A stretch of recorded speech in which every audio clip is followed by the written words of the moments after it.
əziz müəllimlər və şagirdlər, hər birinizi xoş gördük. Bugün sizlərlə Həndəsi Optikanın linzalar bölməsi ilə qarşınızdayıq. Linzalara tərif verərkən qeyd edirik ki, sferik səthlərlə hüdudlanmış şəffaf cisimlər linzalar adlanır. Amma ki, linzalarla tanış olduqdan sonra görəcəksiniz ki, linzalar hər iki tərəfi sferik, yəni əyri xəttli deyil də, bir tərəfi müstəvi olan linzalar da mövcud. Ona görə tərifimizi daha dəqiqləşdirsək, deyə bilərik ki, iki tərəfi sferik və ya bir tərəfi müstəvi olan şəffaf cisimlər, linzalar adlanmış olacaqdır. Linzalar özlüyündə iki yerə bölünür. İlk öncə qabarıq və çökük. Və linzaların hazırlandığı maddəyə gəldikdə, şərt o deyil ki, linza mütləq şəkildə bərk maddədən hazırlansın, mayedən də hazırlanmağı mümkündür. Biz bölən zaman qabarıq və çökük olmaqlarını əsas linzalar üzərində müəyyənləşdiririk.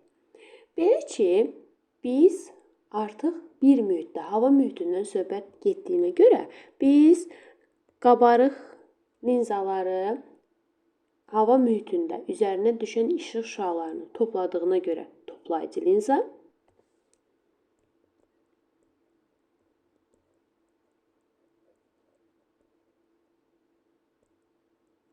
çökük isə hava mühitində üzərinə gələn işıq şüalarını səpdiyinə görə biz bunu adlandırırıq səpici linza. Bəs gəlin görək ki, linzalar hansı xüsusiyyətlərinə görə fərqlənir. Toplayıcı linza orta hissəsi kənar hissələrinə nisbətən qabarıq olan linzalar adlanır toplayıcı linzalar. Şəkil A toplayıcı linzaya aiddir. İndi isə gəlin adlandırmaları sizlərlə bir edək. Toplayıcı linza, şəkil A.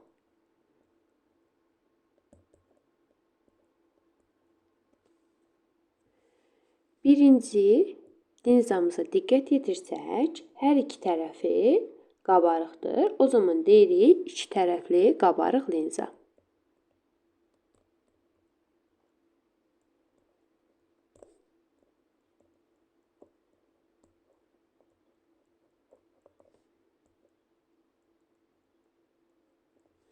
Burada diqqət edin və həmçinin qabarıq linzaların bir xüsusiyyəti onların orta hissəsinin kənar hissələrinin nisbətən qabarıq olmasıdır. Şəkil 1-də həqiqətən də görürük ki, şəklin linzanın orta hissəsi kənar hissələrinin nisbətən daha qabarıqdır. Şəkil 2-yə baxdıqda isə bunun bir tərəfi qabarıq, bir tərəfi isə müstəvidir. O zaman adlandıranda deyirəm ki, müstəvi qabarıq linza.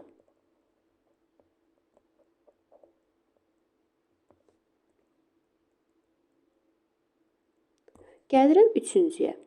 Üçüncüdə həm çökük var, həm də qabarıq var. O zaman adlandıranda deyirəm ki, çökük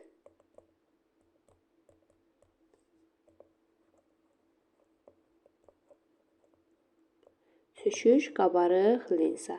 Təkrarlayıram, qabarıq linzalar hava mühitində düşən işıq şüalarını topladığına görə toplayıcı linza adlanır. Toplayıcı linzaların orta hissəsi kənar hissələrə nisbətən qabarıq olmalıdır. Və toplayıcı linzalarda biz şəkli bir də daşımayaq deyə bir dənə quruluş var. Yəni sxem üzərində linzaları təsvir edən zaman toplayıcı linzanın şərt işarəsini bu formada göstərmiş olacaq. İndi isə gəlirəm şəkil C-yə, yəni çökük, digər adı ilə desək, səpici linzaya. Adlandırmalara baxaq.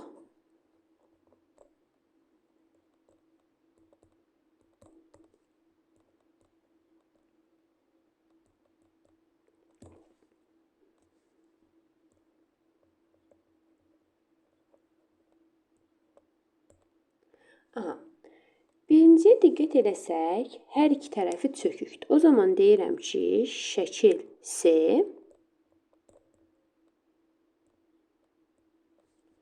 Birinci şəklimizdə iki tərəfli və yaxud iki qat çökük də deyə bilərik.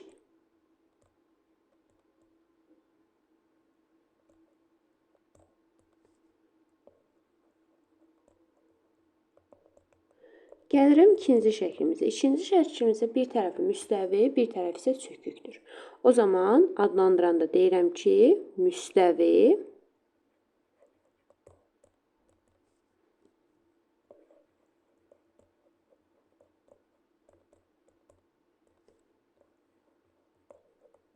gəlirəm üçüncüyə. Üçüncüdə bir tərəfi çökükdür, bir tərəfi isə qabarıqdır. O zaman deyirəm ki, üçüncüdə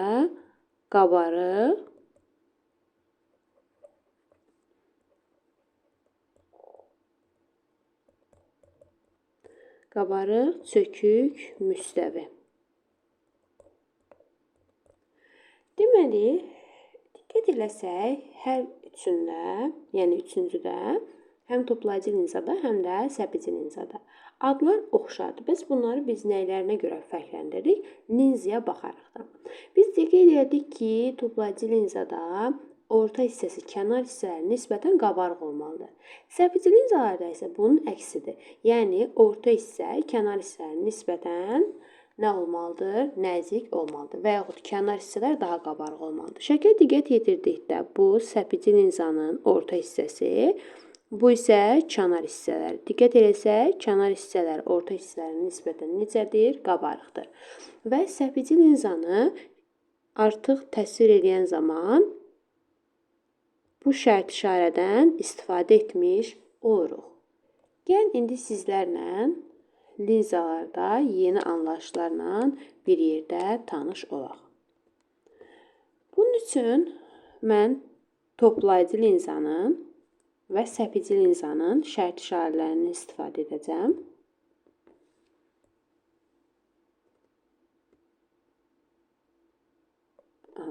Bu toplayıcı linza, birini isə səpici linza üçün qeyd edək.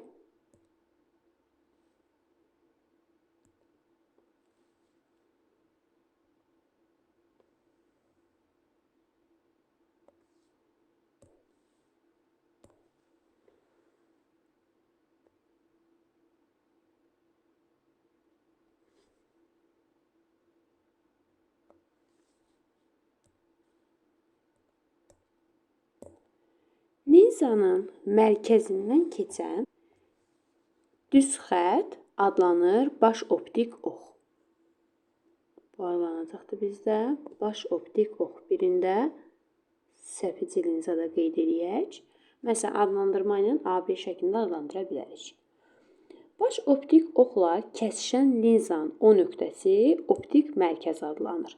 Yəni, bu hissəni biz optik mərkəz adlandırırıq. Linza ilə baş optik oxun kəsişdiyi hissə. Baxın, bu nöqtə. Bir O hərfi şəklində qeyd edirəm. Toplayıcı linzanın baş fokusuna paralel düşən işıq şüaları linzada sındıqdan sonra baş optik oxla kəsişdiyi nöqtə adlanır fokus nöqtəsi. İndi isə gəlin, burada işıq şüası göndərək. Paralel olaraq işıq şüası.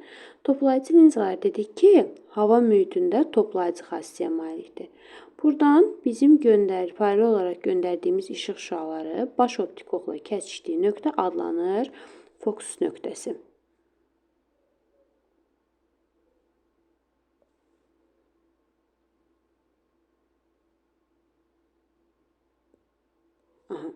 Bura qeyd edəcəm bir F nöqtəsi. Amma səpici linzaya gəldikdə isə səpici linzada göndərilən işıq şüalarının özləri yox, uzantıları kəsişəcəkdir. Bu zaman həmin uzantıların kəsişdiyi nöqtə səpici linzanın baş fokusu adlanmış olacaqdır. Bu zaman gəlin yenə paralel işıq şüaları göndərək.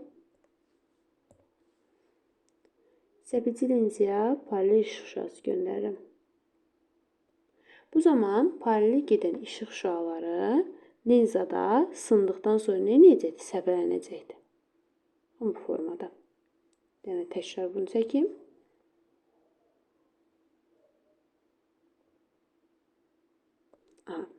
İndi yenidən birini də aşağı hissədən göndərirəm. Paralel getdi. Səpəci linzadan keçdikdən sonra nə etdi? Səpələndi. Artıq burada göndərdiyimiz işıq şüalarının sınaraqdan getdiyi hissədə onların uzantılarından istifadə edəcəyik. Belə ki, uzantılarını çəkdikdə uzantılarının baş optik oxla əmələ gətirdiyi hissə adlanacaqdır f-fokus nöqtəsi. Bu zaman həm toplayıcı, həm də ki, səpəci linzada baş fokus nöqtəsini göstərdik. Linzanın optik mərkəzi ilə baş fokus nöqtəsi arasındakı məsafə fokus məsafəsi adlanır. Yəni, o nöqtəsi ilə F arasında olan hissə fokus məsafəsi adlanır və fokus məsafəsi F hərfi ilə işarə olunmuş olacaqdır. Və uzunluğu ifadə elədiyinə görə fokus məsafəsinin qiyməti, yəni vahidi, daha doğrusu 1 metr ifadə olunmuş olacaqdır. Təkrar edirəm, toplayıcı linzanın üzərinə paralel düşən işıq şüaları linzada keçdikdən sonra gəlib baş optik oxla əmələ gətirdiyi, yəni kəsdiyi hissə baş fokus nöqtəsi adlanacaqdır. Səpəci linzada isə şüaların özləri yox, uzantılarının gəlib kəsişdiyi nöqtə səpəci linzanın baş fokusu adlanmış olacaqdır. Daha sonra sizlərlə tanış oluruq optik qüvvə anlayışı ilə.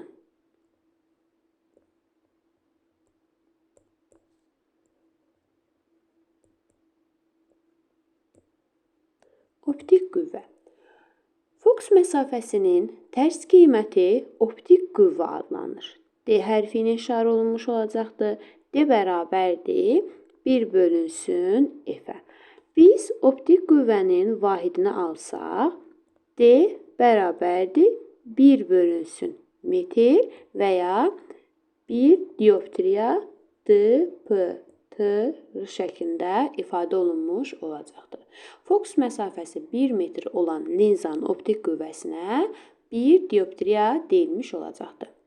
Linzalar sisteminin optik qüvvəsi D bərabərdir D1 plus D2 şəklində ifadə olunmuş olacaqdır. İndi isə sizlərlə davam edirik linzada xəyalların qurulması ilə. Həmçinin toplayıcı linzada fokus məsafəsi, yəni F, ilk öncə toplayıcı linza olduğunu qeyd edək.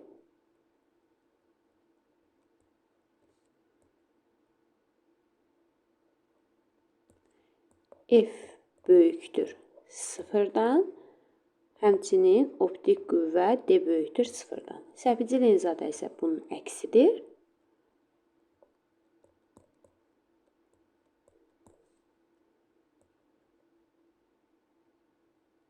Səpəci linzada isə F kiçikdir 0, D kiçikdir 0 şərti ödənmiş olacaqdır.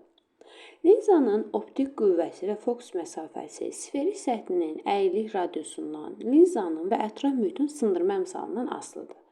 Amma cisim və xəyal məsafəsindən asılı deyildir. Bu zaman bu dediyimizi bir qrafik şəklində göstərsək, həm D, yəni optik qüvvə, həm də fokus məsafəsi nə D-dən, nə cisim məsafəsindən, nə də xəyal məsafəsindən asılı deyildir. Dedik nələrdən asılıdır? Fokus məsafəsi və optik qüvvə səthlərin əyrilik radiusundan, linzanın və ətraf mühitin sındırma əmsalından asılı olmuş olacaqdır. İndi isə gəlirik nazik linzanın düsturunu sizlərlə bir yerdə qeyd edək. İlk öncə həmin düsturun alınması riyaziyyatda üçbucaqların oxşarlığından alınır. Amma o qədər hissəni, yəni sizlər üçün qeyd etməyəcəm. Əsas mahiyyət olaraq düsturu başa düşməkdir, belə deyək. Biz nazik linzanın düsturunu alan zaman cisimdən linzaya qədər olan məsafəni cisim məsafəsi adlandırırıq. Cisim məsafəsi D hərfi ilə işarə olunmuş olacaqdır. Yenə uzunluğu xarakterizə etdiyinə görə vahidi 1 metrdir. Xəyaldan linzaya qədər olan məsafə isə xəyal məsafəsi adlanır. F hərfi ilə işarə olunmuş olacaqdır. Vahidi 1 metrdir. Deməli, D dedik ki, cisim məsafəsi.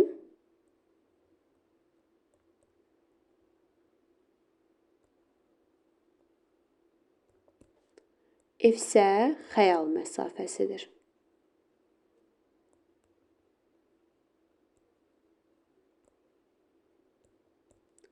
Aha.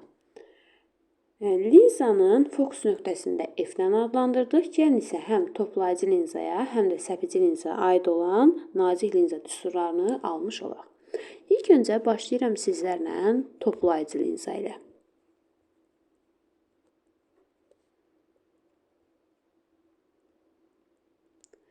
Belə ki, toplayıcı linzada dedik ki, F nə etməlidir? Sıfırdan böyük olmalıdır. Toplayıcı linzada xəyal iki cür alına bilər. Həqiqi xəyal, möfhümi xəyal. Əgər həqiqi xəyaldırsa,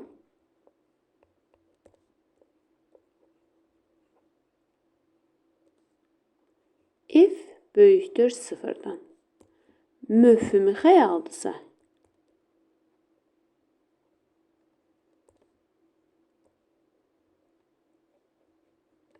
bu zaman F kiçikdir sıfır şərti ödənmiş olacaqdır. Həqiqi xəyalda istifadə olunan düsturumuz 1 bölünsün F bərabərdir 1 bölünsün D plus 1 bölünsün F-ə. Möfhümi xəyala gəldikdə isə, möfhümi xəyalda toplayıcı linza üçün olan düsturumuz 1 bölünsün F bərabərdir 1 bölünsün D plus 1 bölünsün. Burada yazıram mənfi F. Yəni, düsturumuz B olacaqdır. 1 bölünsün D minus 1 bölünsün F şəklində ifadə edə bilərik. Davam edirəm səpici linza ilə.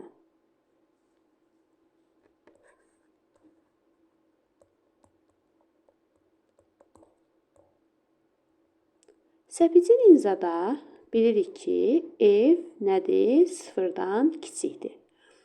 Səpici linzada heç bir zaman həqiqi xəyal alınmır. Səpici linzada bir qayda olaraq alınan xəyal möfhümi xəyaldır. Bu zaman möfhümi xəyal olduğuna görə qeyd edirəm ki, 1 bölünsün mənfi F idi. Mənfini qarşıya atıram. Bu da bərabərdir 1 bölünsün D minus 1 bölünsün F şəklində ifadə edə bilərik. Təkrarlayıram. Səpici linzada alınan xəyal həmişə möfhümi olur. Həqiqi xəyal alına bilməz. Və səpici linza üçün asılı qrafikimizi qeyd etsək, F xəyal məsafəsi, bura qeyd edirəm F hər birinin modul daxilində qeyd edirəm, bura yazıram D. Bu zaman asılı qrafikimiz bu şəkildə ifadə olunmuş olacaqdır. Davam edirəm yeni bir başlıqla linzanın xətti böyütməsi.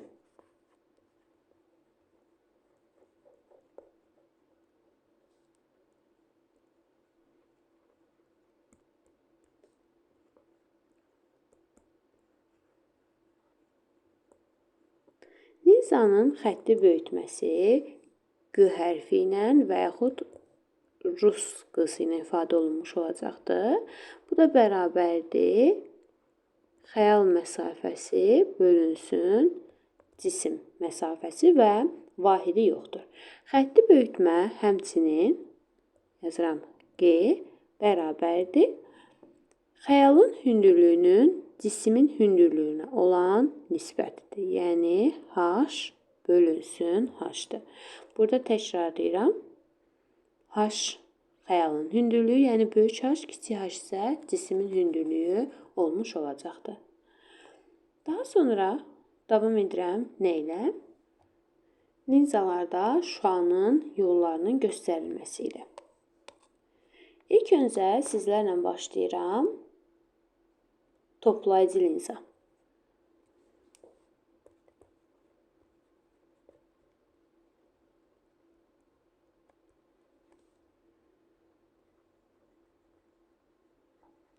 Toplayıcı linzada birinci qaydamız bundan ibarətdir ki, paralel olmaqla linzaya düşən şüalar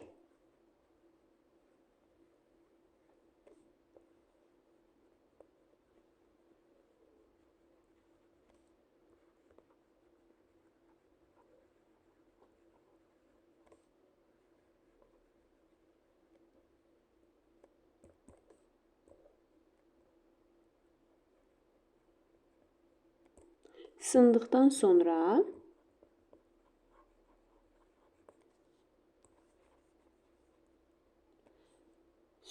fokus nöqtəsindən keçir.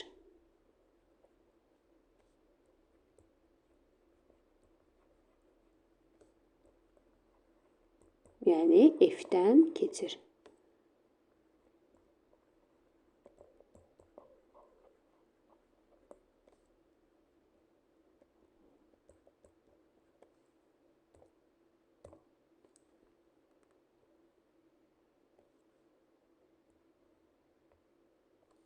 İndi isə yenə baş optik oxu təsvir edəcəm.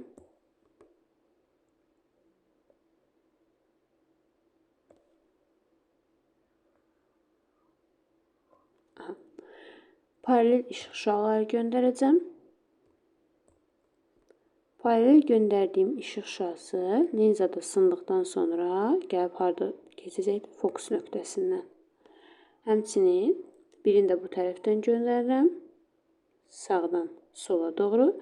Bu zaman toplayıcı linzanın üzərinə düşdükdən sonra sındıqdan sonra gəlib keçdiyi nöqtə onun fokus nöqtəsi adlanmış olacaqdır. Bu zaman burada qeyd edirəm ki, 1F, yəni hər iki tərəfdə sizlərlə göstərdik.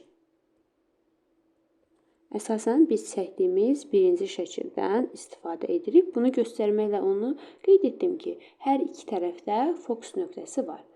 Bu oldu bizim birinci qaydamız. Davam edirəm ikinci qaydamızla.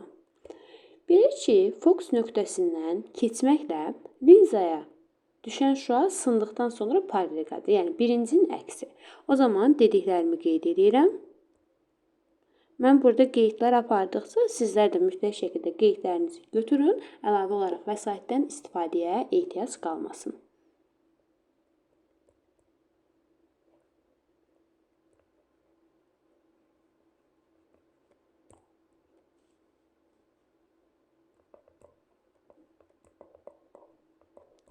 Fokus nöqtəsindən keçməklə linzaya düşən şüa sındıqdan sonra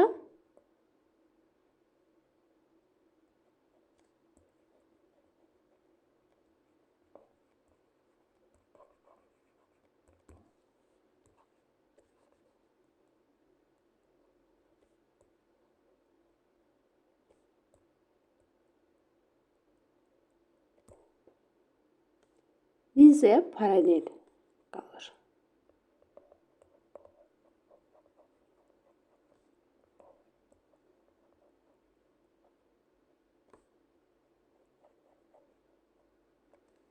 İsə gəlin bunu da şəkil üzərində göstərək.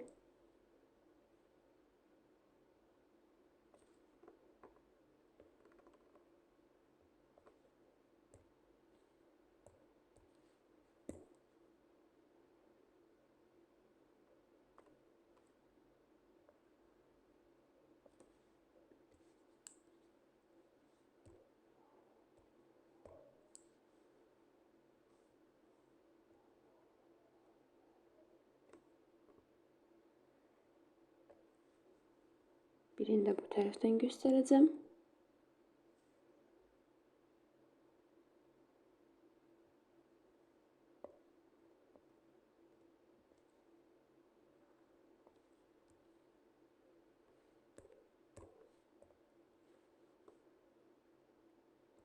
Bura bizim fokus nöqtəmizdir. Burada yenə fokus nöqtəsidir. Davam edirəm üçüncü halımızla. Üçüncü halımızda isə linzanın optik mərkəzindən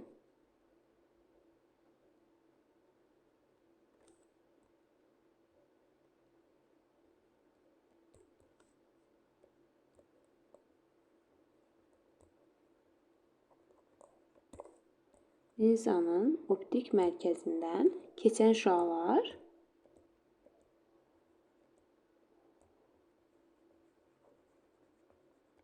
sınmadan yoluna davam edir.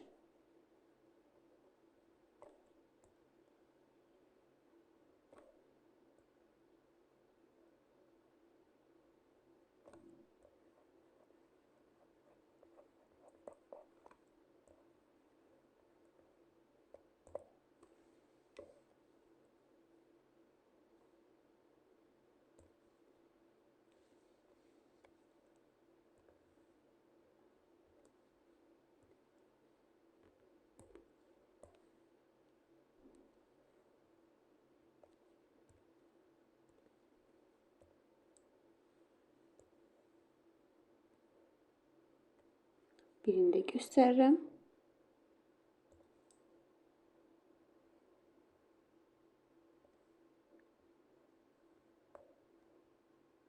Bu kənar hissələrdə xət olmalı deyildi. Yəni oxların başları olmalı deyildi. Eyb yoxdur. Yenə burada da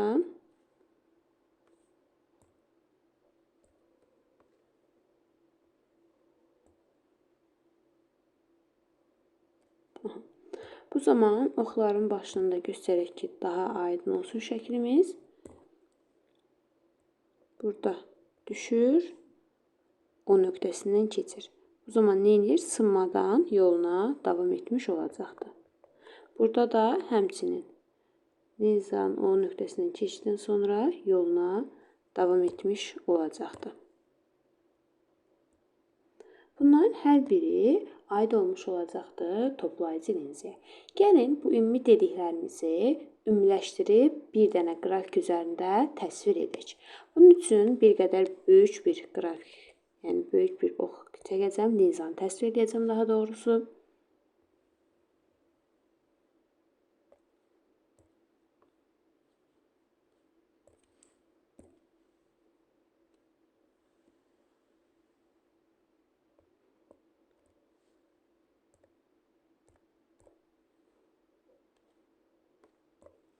Bura qeyd edirəm, məsələn, F nöqtəsi, bu hissəyə qeyd edirəm F nöqtəsi, bura qeyd edirəm O nöqtəsi, bura qeyd edirəm 2F, dəfə də qeyd edirəm 2F.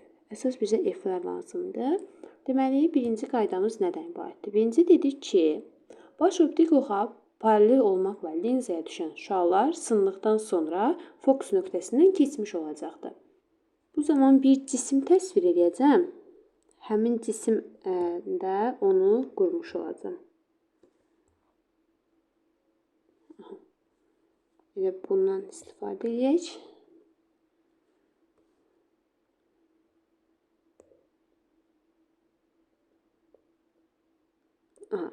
Bu olsun bizim cisimimiz.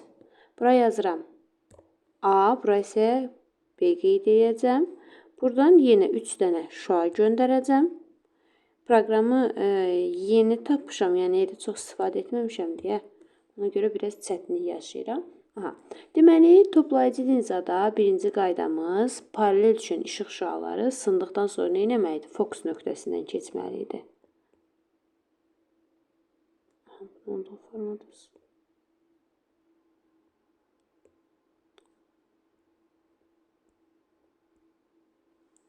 Bir dəqiqə.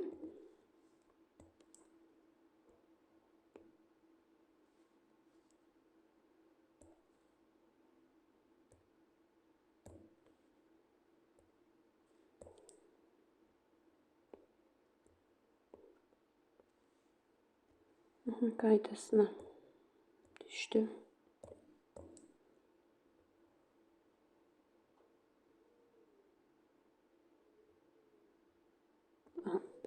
Daha sonra dedik ki, optik mərkəzə, yəni o nöqtəsindən keçən sınmadan yoluna davam etmiş olacaqdır.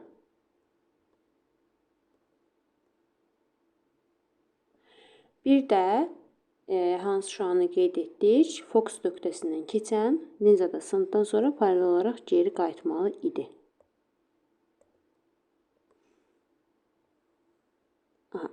Bu zaman hər üçünün kəsişdiyi nöqtədə artıq cismin xəyalı alınmış olacaqdır. Həmin cismin xəyalını bir dənə rəngimizi dəyişək.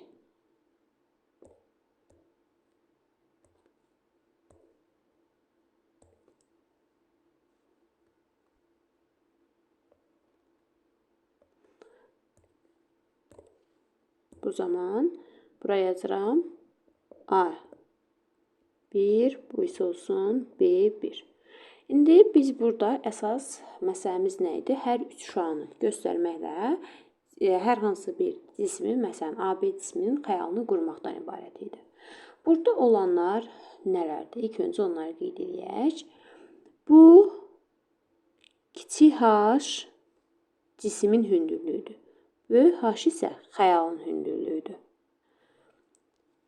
Cisimdən linzaya qədər olan məsafə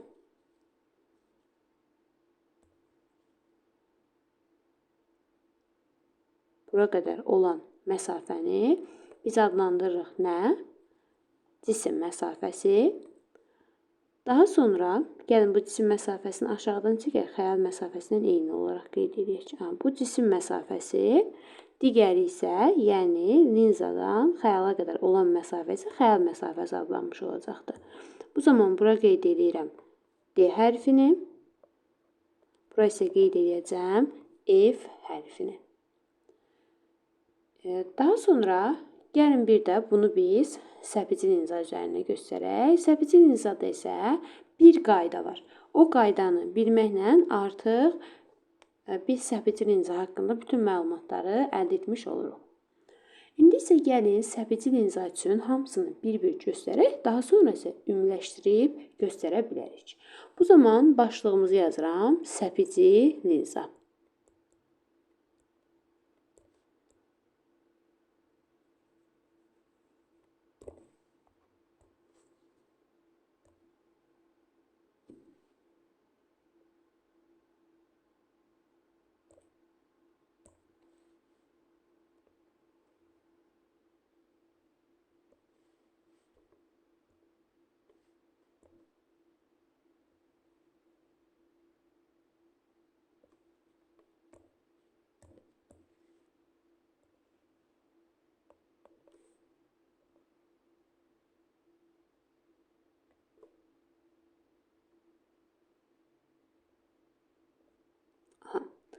Səpəci linzanın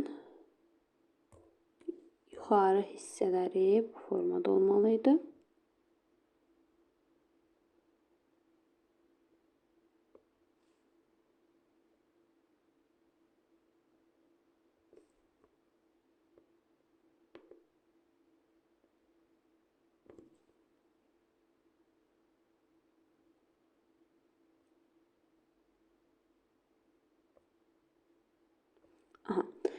Deməli, birinci qaydamız nədən ibarətdir?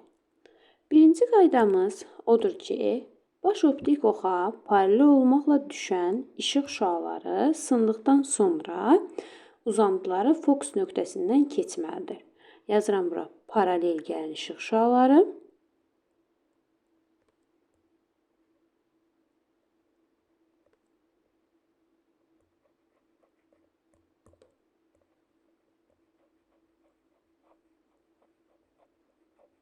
Paralel gələn işıq şüaları linzada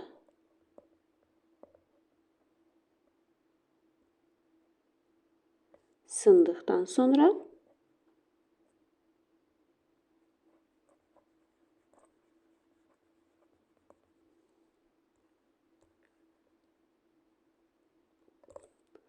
uzantıları, özləri yox, uzantıları fokus nöqtəsindən keçir.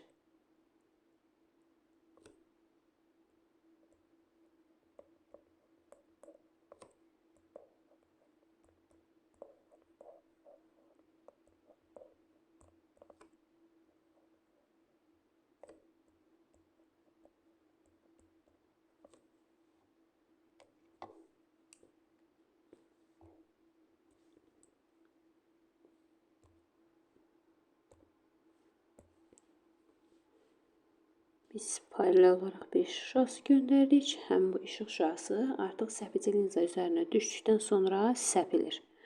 Bu zaman uzantılarını təsvir etsək, gəlin həmçinin digər üçün də qeyd edək. Paralel işıq şüası düşdü, daha sonra isə neyinir? Səpilir.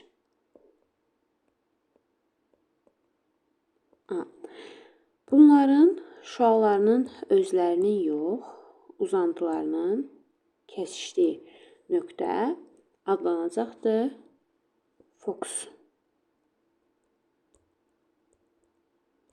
Qeyd edirəm F, həmçinin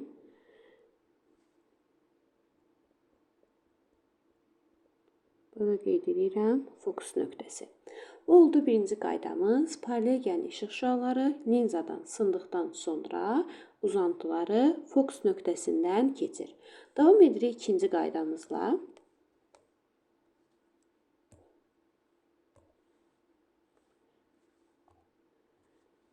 Bu zaman birincinin əksi, belə ki, uzantısı fokus nöqtəsindən keçməklə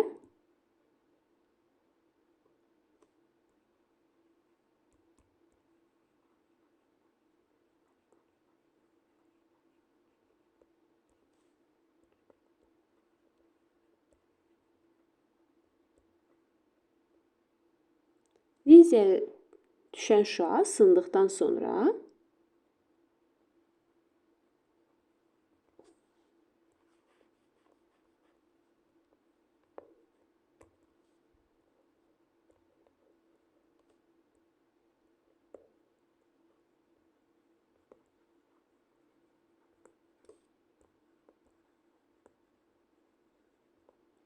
linzaya paralel qalır.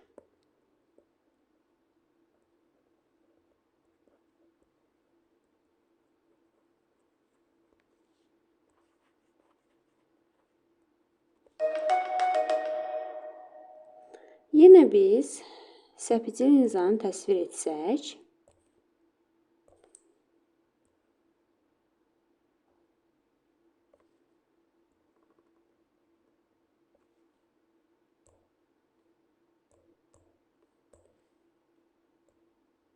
olsun baş optik ox.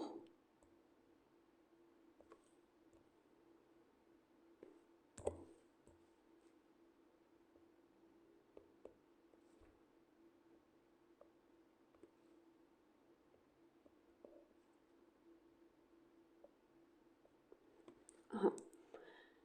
Bu zaman nə dedik? Uzantısı fokus nöqtəsindən keçməklə linzaya düşən şüalar sındıqdan sonra linzaya paralel qalmalıdır. Bu zaman elə təsvir edirəm ki, bunun uzantısı gəlib fokus nöqtəsindən keçmiş olacaqdır.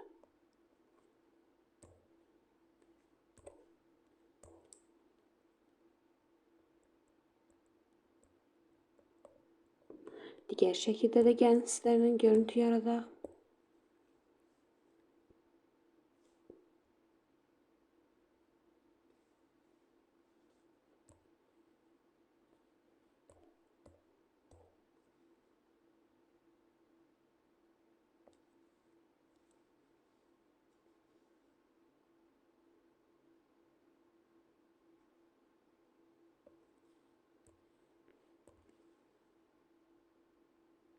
Düz burada biraz daha yaxın götürdük. Yazıram F fokus nöqtəsi. Davam edirik 3-cü və ən sonuncu halımızla. 3-cü halımızda isə optik mərkəzdən keçən şüalar sınmadan yoluna davam edir.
Bu zaman keçən düz xətt sınmadan yoluna davam etmiş olacaqdır. Həmçinin birini də başqa bir rənglə göstərək.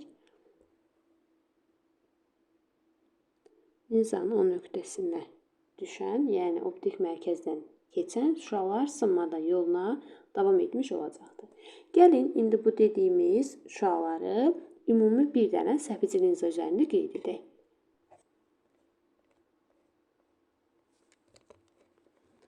İndi isə gəlin bir dənə səpicə linzanı təsvir edək sizlərlə.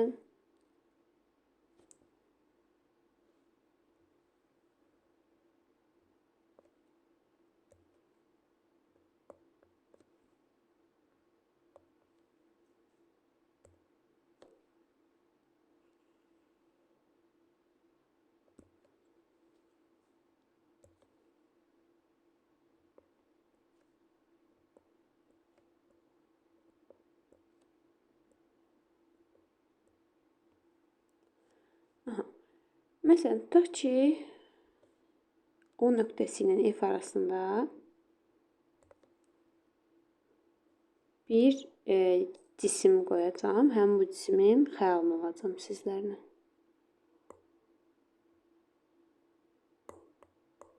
Belə bir AB cismi qurmuşam. Həmin AB cismindən 2 dənə şüa göndərəcəm.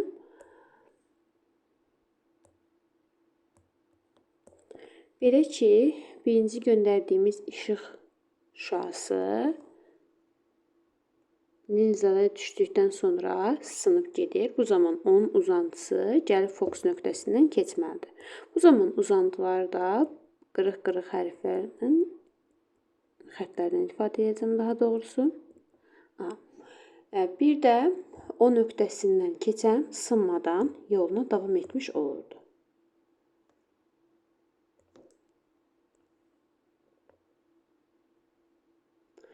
Bu zaman hər ikisinin kəsişdiyi nöqtədə artıq cismin xəyalı alınmış olacaqdır. Bu zaman cismin xəyalı bu ikisinin kəsişdiyi bu nöqtədə alınmış olacaqdır. Buna da deyirəm, əgər cisimə bir AB cismi demişəmsə, bura yazıram A, bura yazıram B. Bu zaman alınan xəyal isə A ştrix, B ştrix şəklində ifadə edəcəm. Səbici linzada İstənilən vəziyyətdə alınan xəyal mövhumi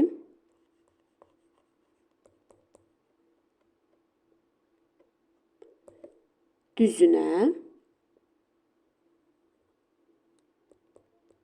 kiçildilmiş xəyal alınır.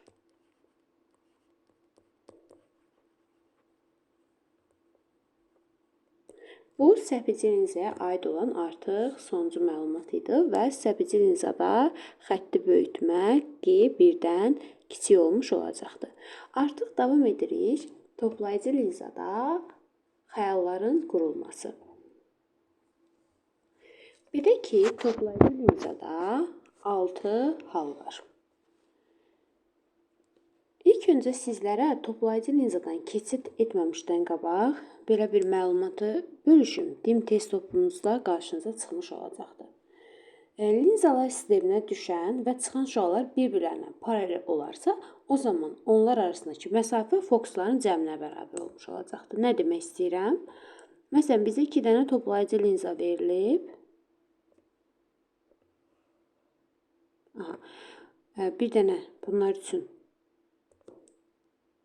hər ikisinin ortaq məxrəci bir baş optik ox çəkdim. Deməli, birinciyə paralel düşən işıq şüası sındıqdan sonra nə olmalıdır? Gəlib fokus nöqtəsindən keçməli idi. Gəldi, məsələn, fokus nöqtəsi buradır. Bu, təkrardan bir də fokus nöqtəsindən gəlirsə, linzadan nə etməli idi? Sınıb keçməli idi. Yəni, paralel olaraq qayıtmalı idi təkrardan. Daha düzgün desək. Bu formada. Və yaxud tutaq ki, birində aşağıdan göndərirəm. Gəldi, neynədir? Linzadan sındıqdan sonra fokus nöqtəsindən keçir. Fokus nöqtəsindən keçən, yəni fokus nöqtəsindən gələn ikinci işıq şüası təkrardan bir də nə etməli idi? Paralel olaraq geriyə doğru qayıtmalı idi.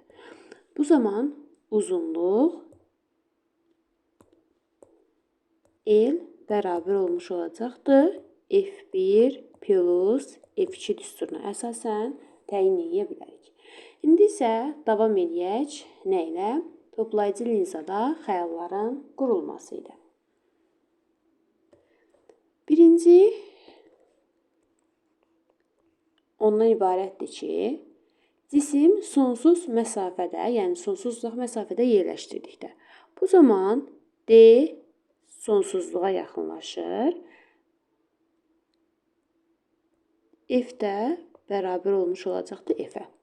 Bu zaman gəlin şəklimizi sizlərlə təsvir edək.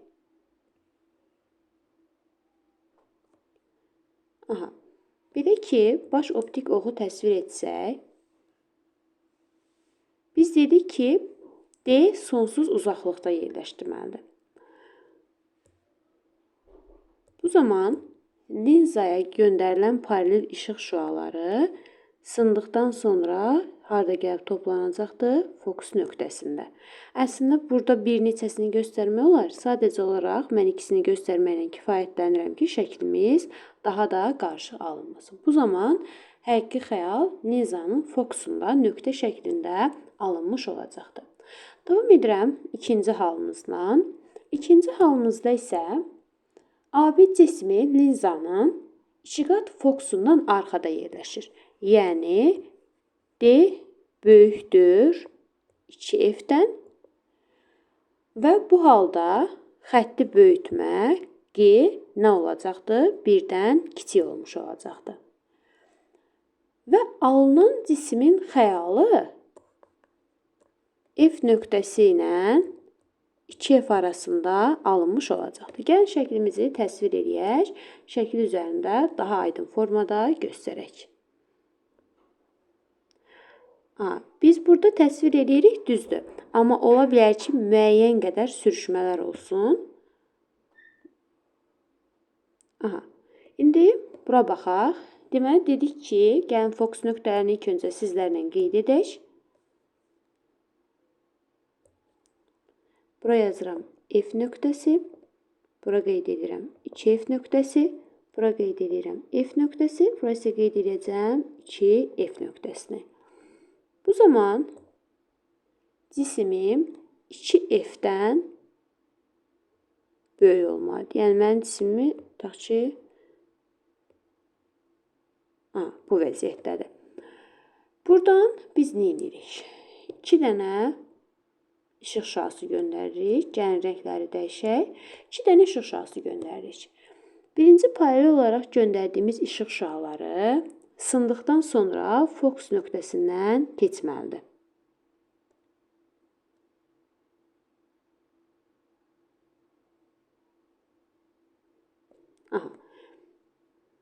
Biraz da uzadaq bunu. Daha sonra isə o nöqtəsindən gələn yolunu dəyişmədən yoluna davam etmiş olacaqdır. Bu zaman hər ikisinin kəsişdiyi nöqtədə cismin xəyalı alınacaqdır. Bu zaman xəyala baxsaq, xəyal özü 2F-də alınır və xəyal necədir? Tərsinə çevrilmiş formada alınacaqdır. Bu zaman mən əgər cisimə AB cismi demişdimsə, bu zaman alınan xəyalı isə deyəcəm A', B'. Bu zaman nə gördük? Cismin özü böyükdür, amma linzada sındıqdan sonra kiçilmiş olacaqdır. O zaman deyirik ki, kiçildilmiş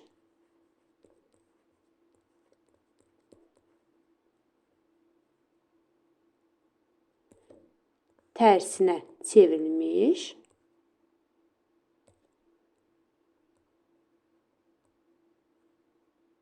bir də şüaların özləri kəsişdiyinə görə həqiqi xəyal alınmış olacaqdır.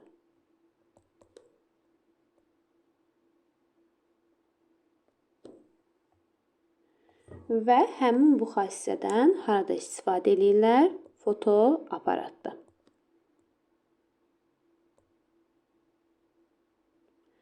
Davam edirəm üçüncü halımızla. Üçüncü halımızda isə cisim 2 qat fokusda, yəni 2F-də yerləşsin. Bu zaman elə cismin alınan xəyalı da 2F-də alınmış olacaqdır. Gəlin şəkillə bunu sübut edək.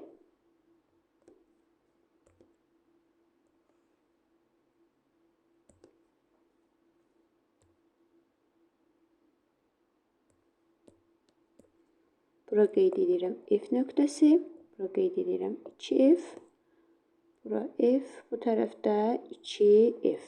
Deməli, dedik ki, 2F-də yerləşməlidir.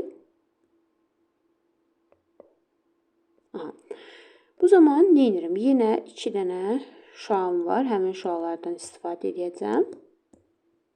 Belə ki, paralel düşüşdən sonra nə etməliydik? Gəlib fokus nöqtəsindən keçməliydik. Daha sonra burada neçə bölgü gəlib, həmin bölgü qədər aşağı düşəndə, yəni hər hansı bir yanlışlıq olmur. Baxın, buradan 4 bölgü, bu zaman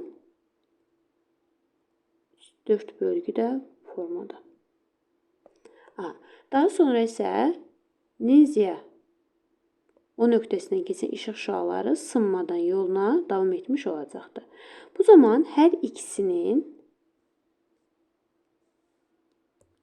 kəsişdiyi nöqtədə artıq cismin xəyalı alınmış olacaqdır. Bu zaman cismin xəyalı 2F nöqtəsində alınmış olacaqdır. Şəklə diqqət yetirsək, düz indi burada biz fokus nöqtəsini biraz daha uzatmalıydıq. Deməli 4 bölgü, bəli, burada 4 bölgü. Aha, deməli şəklimiz dəqiqdir. Deməli cisim əgər 2F-də yerləşirsə, bu zaman alınan xəyal da 2F-də alınmış olacaqdır. Bu zaman cismin xəyalı həqiqi, çünki şüaların özləri kəsişir. Özü boyda nə böyük, nə də kiçik alınmadı. Özü boyda. Bir də tərsinə.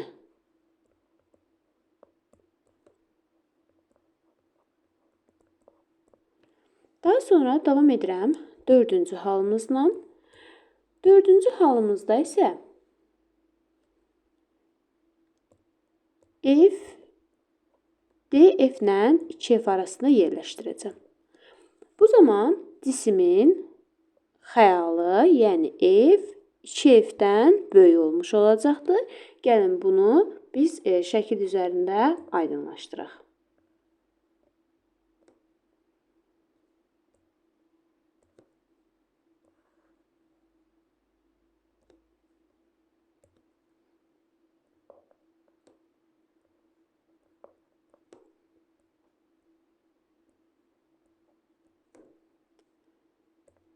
Aha.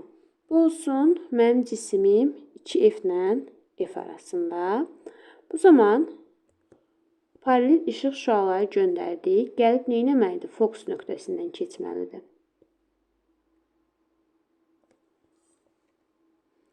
Daha sonra o nöqtəsindən keçən sınmadan yoluna davam etmiş olacaqdır. Bu zaman hər ikisinin kəsişdiyi nöqtə 2F-dən sağdadır. Onda mən cismi baxın, tərsinə çevrilmişdi, həqiqidir və böyüdülmüş xəyaldır. O zaman dediklərimizi qeyd edirəm. Həqiqi tərsinə böyüdülmüş.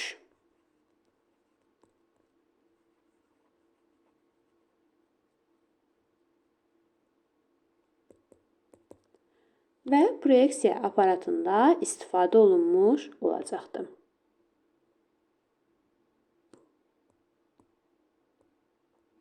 Və bu aparatlar haqqında narahat olmayın. Gözün quruşu haqqında məlumat verəndə hər birini mütləq şəkildə orada vurğulayacağam.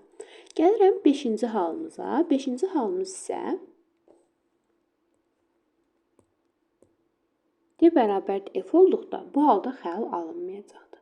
Gəlin yenə bunu da şəkil üzərində göstərək.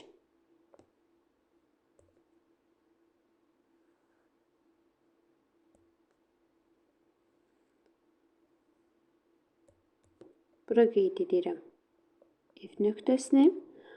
Bura isə qeyd edirəm 2F. Bura qeyd edirəm F nöqtəsini. Bura isə qeyd edirəm 2F. Bu zaman əgər cisim F nöqtəsinin üzərində olarsa, bundan 2 dənə işıq şüası göndərəcəm. Göndərilən işıq şüaları toplayıcı linzadan keçdikdən sonra nə etməlidir? Fokus nöqtəsindən keçməlidir. Bir də o nöqtəsindən keçən işıq şüasını sınmadan yoluna davam edəcəkdir. Bunlar heç bir zaman kəsişmədiyinə görə artıq xəyal alınmayacaqdır.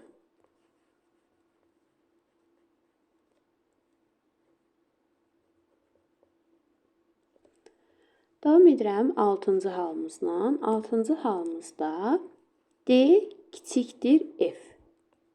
Yəni o nöqtəsi ilə F nöqtəsi arasında yerləşmiş olacaqdır.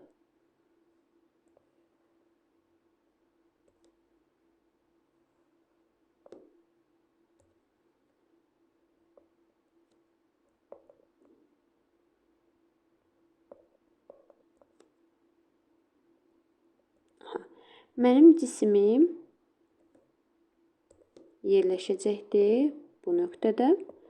Bu zaman yenə 2 dənə işıq şüası göndərəcəm.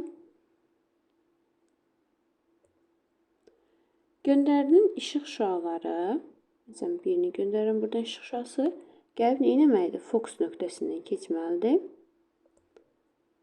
Daha sonra isə o nöqtəsindən keçən işıq şüası sınmadan yoluna davam etmiş olacaqdır. Və bunların uzantılarının kəsişdiyi nöqtəni qeyd etsək,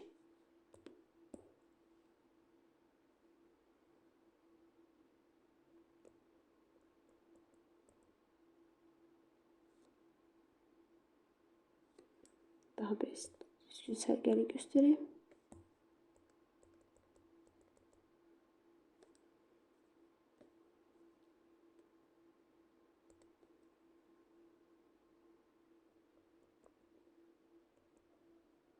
Artıq burada cismin xəyalı alınacaqdır. Alınan xəyal bizim birinci verdiyimiz AB cismi ki deyək.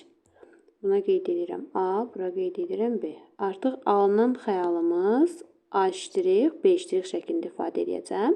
Diqqət edəsək, cismin özündən, yəni ölçüsündən böyük olmuş olacaqdır. Bu zaman şüaların özləri yox, uzantıları kəsmiş olur. Ona görə alınan xəyal möfhümi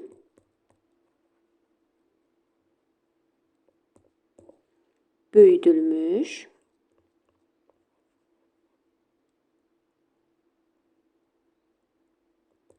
yəni xətti böyütmək F yox, G böyükdür birdən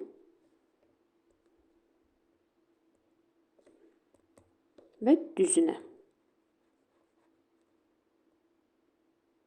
Bundan lupada istifadə olunmuş olacaqdır. Burada da yenə F nədir? Modul daxilində yazıram. F böyükdür D, yəni cisim məsafəsindən böyük olmuş olacaqdır. Sizlərlə davam edirik göz mövzusu ilə. Başlığımızı yazaq və sizlər üçün bir neçə şəkil yerləşdirmişəm. Belə ki, cisimdən gözə düşən işıq şüaları sınaraq gözə daxil olur. Gözün tor təbəqəsində cismin həqiqi, kiçildilmiş və tərsinə çevrilmiş xəyal alınır. Bir vaxtlar bunun TikTokda maraqlı məlumat kimi paylaşırdılar. Mütləq şəkildə cismin həqiqi xəyalı kiçildilmiş və tərsindən xəyal alınır. Cisim sağlam gözə yaxınlaşıb uzaqlaşdıqca onun xəyalının aydınlığı itmir. Göz billurunun qabaqlarının, yəni əyrilik radiusunun fokus məsafəsinin vəziyyətinə görə dəyişməsi nəticəsində göz yerinin dəyişməsi çox tez tuta bilir, yəni o həmin dəyişməni anında tuta bilir və ani olaraq cisim eyni vəziyyətə uyğunlaşmış olur. İlk öncə gözün təsvirini sizlər üçün paylaşmışam. Billur, göz qişası və göz bəbəyi olan hissələrimiz. Burada kail cismi, alınan xəyal isə tərsinə çevrilmiş, kiçildilmiş, şüaların özləri kəsişdiyinə görə həqiqi xəyal alınmış olacaqdır. Gözün yaxın və uzaqda olan cisimlərə fokuslanması ilə davam edək. Belə ki, cisim gözdən ən yaxşı görmə məsafəsi təxminən 25 sm. Artıq həmin o ən yaxşı görmə məsafəsində olduqda göz yorulmadan həmin hissəyə baxa bilir. 25 sm düzgün olaraq, yəni qəbul olunmuş normal göz görmə məsafəsidir. Cismi gözə yaxınlaşdırdıqda göz billurunun əyrilik radiusu artır və billur daha qabarıq formanı almış olacaq. Şəklə diqqətlə yetirin. Qabarıq formanı almış olur. Bu zaman cisimdən düşən şüalar daha böyük bucaq altında sınmaya məruz qalır və alınan xəyalın ölçüsü də böyümüş olacaqdır. Bu səbəbdən də çox yaxından olan cisimlərə baxdıqda gözümüzü bərəldərək, yəni bir növ gözümüzü böyüdərək fokus məsafəsini artırmış oluruq. Aşağıda yerləşən şəkildə isə cisim gözdən uzaqlaşdıqca göz billurunun əyrilik radiusu azalır. Baxın, bu şəkillə bu şəkil arasındakı fərqə baxın. Göz billurunun böyüyüb kiçilməsi. Göz billurda dediyimiz şəkildə həmin bu. Bir növ indi bunu burada bənzətmə kimi deyim. Bir növ biz bunu qabarıq linza kimi fikirləşə bilərik.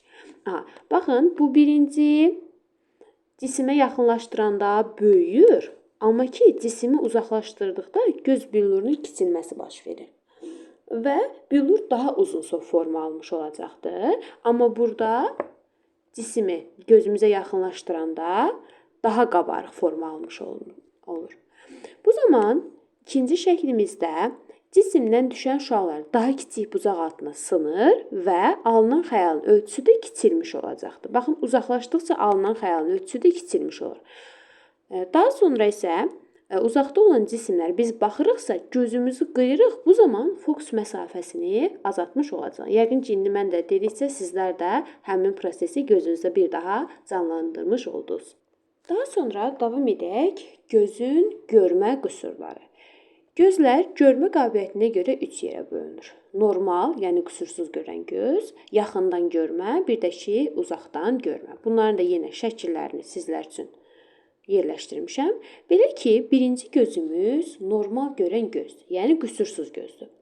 Belə ki, qüsursuz gözün optik sisteminin fokus nöqtəsi tor təbəqəsinin üzərində yerləşir. Və belə göz müxtəlif cisimləri aydın görür. Cisimlərə baxarkən gərilmə olmur. Bu zaman xəyal gözün tor təbəqəsində alınmış olacaqdır. Daha sonra şəkil 2-yə diqqət yetirsək, şəkil 2 yaxından görmə qüsurlu gözdür. Belə ki, yaxından görmə qüsurlu göz, yəni yaxından görən gözün optik sisteminin fokusu tor təbəqəsində deyil, daha öndə yerləşmiş olacaqdır. Yəni bu göstərilən qırıq-qırıq xətləri qeyd edirəm. Odur ki, belə göz uzaqdan olan cisimləri aydın görə bilmir, əvəzinə isə cismi aydın görmək üçün onu gözünə yaxınlaşdırmış olur. Bu zaman xəyal tor təbəqəsindən öndə alınmış olacaqdır. Davam edirəm 3-cü gözümüzlə, yəni uzaqdan görmə qüsurlu göz ilə. Uzaqdan görmə qüsurlu göz, uzaqdan görən gözün, yəni optik sisteminin fokus məsafəsi tor təbəqəsində deyil də ondan uzaqdır. Burada şəkildə düşməyib. Yəni qırıq-qırıq xətlər bu nöqtədə alınmış olacaqdır. Buna görə də uzaqdan görmə qüsurlu göz yaxından olan cisimləri aydın görə bilmir. Əvəzində isə həmin cismi aydın görməsi üçün özündən uzaqlaşdırmış olacaqdır. Bu zaman xəyal tor təbəqəsindən arxada alınmış olacaqdır. İndi isə gəlin görək bu uzaqdan görmə və yaxından görməni necə aradan qaldırmaq olar? Belə ki, ilk öncə şəkil 1 deyək bunlara. Şəkil 1-də göstərilən şəkillərdə uzaqdan görmə qüsurunun aradan qaldırılmasıdır. Yəni, yaxından görmə qüsuruna malik gözün fokusu tor təbəqədə deyil, ondan qabaqda yerləşmişdir.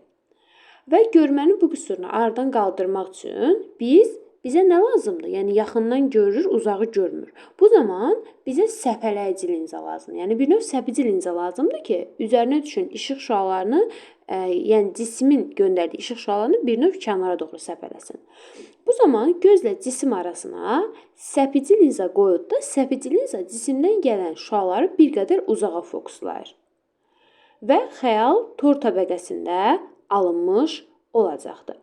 Yaxından görmə qüsurlu gözün optik qüvvəsi qüsursuz gözün optik qüvvəsindən böyükdür. Və səpici linza da eynək gözün optik qüvvəsini azaldır və xəyalın tor təbəqəsində alınmış olacaqdır. Şəkil 2-yə diqqət yetirdikdə isə şəkil 2-də yaxından görmə qüsurunu aradan qaldırmaq üçün isə, yəni uzaqdan görən gözün fokusu tor təbəqədə deyil, ondan arxada yerləşdirilmişdir. Və görmənin bu qüsurunu aradan qaldırmaq üçün biz toplayıcı linzadan istifadə edirik. Yəni işıq şüalarını bir nöqtədə toplasın, fokuslasın və xəyal tor təbəqəsində alınmış olacaqdır. Uzaqdan görmə qüsurlu gözün optik qüvvəsi qüsursuz gözün optik qüvvəsindən kiçik olmuş olacaqdır.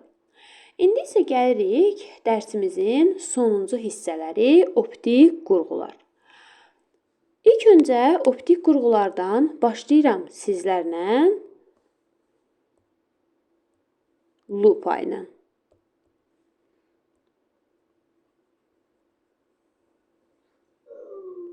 Optik qurğular, birinci lupa. Belə ki, qısa fokus məsafəli toplayıcı linzadır. Onda gözün çətin seçilən xırda cisimlərin böyüdülmüş düzünə mövhumi xəyalını almaq üçün istifadə olunmuş olacaqdır. Və lupada cisim toplayıcı linza ilə fokus nöqtəsi arasında yerləşmiş olacaqdır. Yəni D kiçikdir F olduqda. Daha sonra davam edirəm ikinci fotoaparat. Biraz daha sərgəli yazın.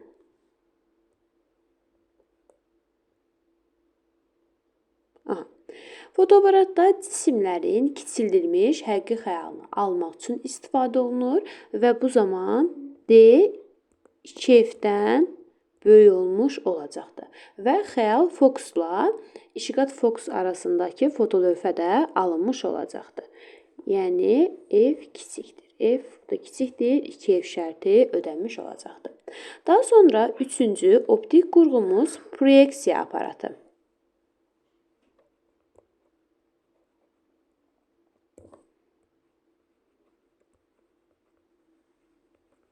Proyeksiya aparatı diafilm və ya diapozitiv üzərində şəkillərin ekranda həqiqi, böyüdülmüş və tərsinə çevrilmiş xəyalını almaq üçün istifadə olunur. Və proyeksiya aparatında D böyükdür 2F olmuş olacaqdır. Və cisim məsafəsi F ilə 2F arasında yerləşmiş olacaq. Gəlirik sonuncu qurğumuz, yəni optik qurğulardan eynək. Eynək gözün qüsurlarını aradan qaldırmaq üçün həm yaxından görməni, həm də uzaqdan görməni aradan qaldırmaq üçün istifadə olunur. Gözün tor təbəqəsində cisimlərin həqiqi, kiçildilmiş və tərsinə çevrilmiş xəyalı alınmış olacaqdır. Bir də biz bir yaxaya qeyd elədik ki, gözdə cismin tərsinə çevrilmiş xəyal alınır. Bəs biz niyə cisimləri tərsinə görmürük? Bunu sizlərdən soruşacağam. Növbəti videoda görüşmək üzrə.